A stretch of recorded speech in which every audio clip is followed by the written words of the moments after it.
Hello, আসসালামু আলাইকুম guys, সবাই কেমন আছেন? আশা করি ভালো আছেন। নতুন একটা ভিডিও নিয়ে চলে আসলাম।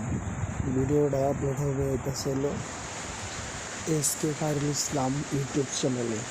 সবাই সাবস্ক্রাইব করে দেবেন, ভিডিওটার শেষ পর্যন্ত দেখেন, অবশ্যই অনেক ভালো লাগবে আপনাদের। ভিডিওটা দেখতে থাকেন কন্টিনিউ।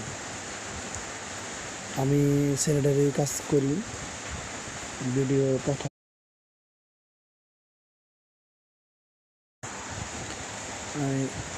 প্রথমে গ্রুপ কেটে নিচ্ছি, এখন ফালাইতেছি দিয়া, মানে মেশিন দিয়া, ড্রিল মেশিন দিয়ে ফালাইতেছি।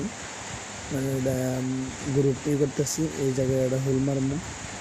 এই জায়গায় ছাদের থেকে ট্যাঙ্কির থেকে পানি আসার জন্য যে পাইপটা, ওই পাইপটার জন্য এই জায়গাটা ফুটা করতেছি।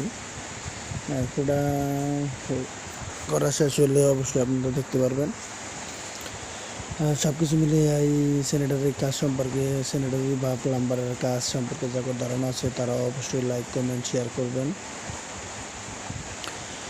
চ্যানেলটা সাবস্ক্রাইব করে দেবেন, কারণ আপনারা উৎসাহ না দিলে আমি ভিডিও আপলোড দিতে পারবো না। কারণ উৎসাহই সব কিছু। জীবনে বেঁচে থাকতে কাজ করা লাগবে, প্রচুর কাজ করা লাগবে। কাজ না করলে পরে সংসার চলবে না, প্রচুর কাজ করা লাগবে।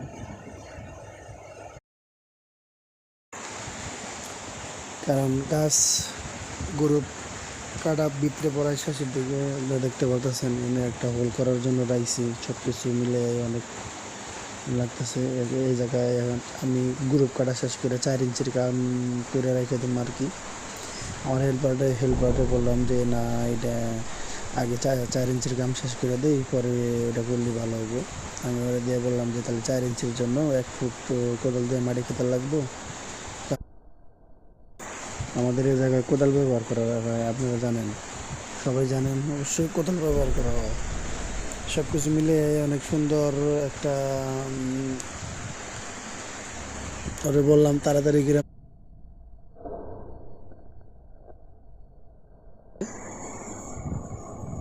4 ইঞ্চির কাম করে দিলে আমার মোটামুটি ওই ওয়ারিংয়ের কাজ খুব একটা দেরি হবো না। কারণ এটা ছিল অত ইয়ের দরকার নাই। আমাকে আস্তে আস্তে কাজ করতেছি। ওরা বললাম তাড়াতাড়ি শেষ করে হালা।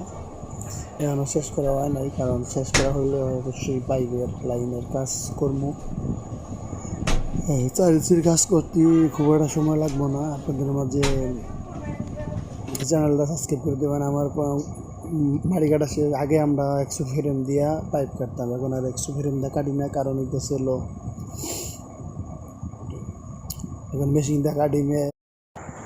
সবাই সুস্থ থাকবেন, পাশে থাকবেন। লাইক